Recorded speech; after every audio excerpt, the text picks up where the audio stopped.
Hello बच्चों, let's read this question and the question says that if the function fx is equal to ax plus b for x less than equal to -1 and ax cube plus x plus 2b for x greater than -1 is differentiable for all values of x, then now let's see the options. Option A is equal to 1 by 2, option B is equal to 0, option C A is equal to -1 by 2 and option D B is equal to 1. तो आइए अब इस question को यहाँ पर हम solve कर लेते हैं। इस क्वेश्चन में हमें फंक्शन गिवन है और कहा गया है कि ये डिफरेंशिएबल है ऑल वैल्यूज़ ऑफ एक्स के लिए। तो हमें बताना है कि यहाँ पर कौन सा ऑप्शन हमारा करेक्ट होगा। तो यहाँ पर हम की कॉन्सेप्ट यूज़ करेंगे, concept that if F x is differentiable for all values of x then limit h tends to 0 plus f minus 1 plus h minus f at -1 by h is equal to limit h tends to 0 minus f minus 1 plus h minus f at -1 by h। तो यहाँ से हम अगर देखें तो क्या होगा हमारे पास, हम यहाँ से अगर लें limit h tends to 0 plus limit h tends to 0 plus, तो यहाँ पर ये f -1 प्लस h, तो यहाँ पर 0 प्लस के लिए अगर हम देख तो बेसिकली हमें -1 से ग्रेटर के लिए अगर हम देखें फंक्शन तो क्या है ax cube plus x plus 2b। तो ये आ जाएगा a इंटू एक्स की जगह हम पुट कर देंगे -1 प्लस h, तो -1 प्लस h का cube then plus -1 plus h आ जाएगा यहाँ पर, फिर है plus 2b and then f at -1। तो यहाँ से अगर हम देखें तो f -1 पर क्या होगा हमारे पास, तो x -1 के लिए अगर हम देखते हैं तो यह है ax प्लस b। तो अगर हम a की जगह x की जगह -1 पुट कर देंगे तो यह आ जाएगा minus a plus b divided by h। तो ये होगा limit h tends to 0 plus, अब यहाँ से हम ये a प्लस बी का whole cube basically a minus B का होल क्यूब की आइडेंटिटी यूज़ करके इसे ओपन करेंगे तो क्या आएगा -1 plus h cube plus 3h and -3h square, फिर प्लस -1 प्लस h और ये होगा 2b माइनस a, तो माइनस इंटू माइनस a तो प्लस a हो जाएगा और माइनस b तो क्या आ जाएगा बेसिकली हमारे पास plus a plus b by h। तो यहाँ से ये होगा limit h tends to 0 plus, अब अगर हम देखें तो ये आएगा -a plus ah cube plus 3ah minus 3ah square -1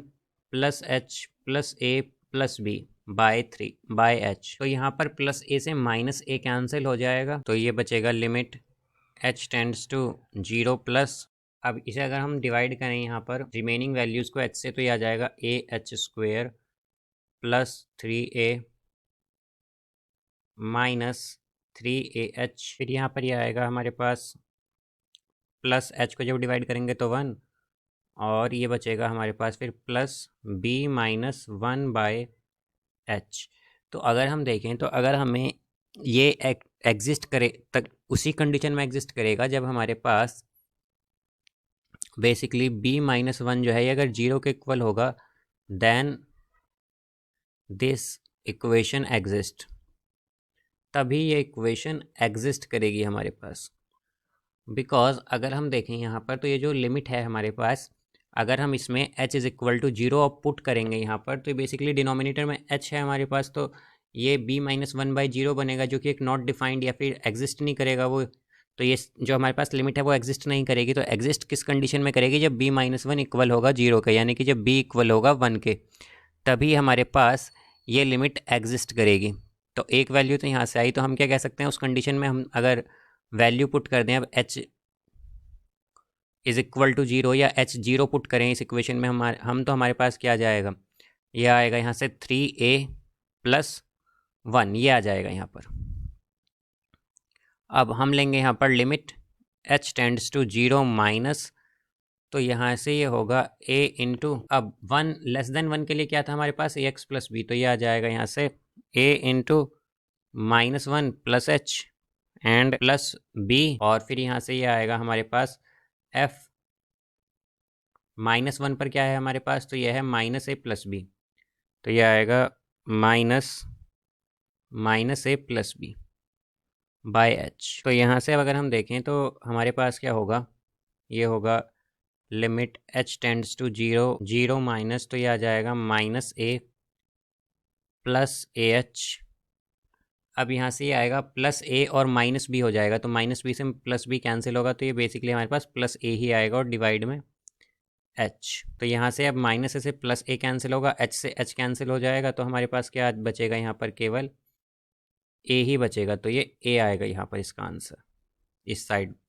तो अब अगर हम देखें तो हमारे पास हमने क्या कहा था कि अगर ये डिफरेंशिएबल है for all values of x, तो यहाँ पर limit H tends to 0 plus f one -1 plus h minus f at -1 by h equal होगा limit H tends to 0 minus f -1 plus h minus f -1 by h के। तो यहाँ से ये हो जाएगा, एक तो हमारे पास क्या था 3a प्लस 1, तो 3a प्लस 1 जो है ये इक्वल होगा ए के, यानी कि ये हो जाएगा 2a इज इक्वल टू -1, तो a आएगा हमारे पास -1/2, और b हमारे पास आया था यहाँ से 1, तो ये वैल्यूज़ होंगी हमारी। तो हम क्या कहेंगे कि इसका करेक्ट आंसर है हमारे पास option C, that a is equal to -1/2, and option D that b is equal to 1। So I hope you understood it well, best of luck, thank you.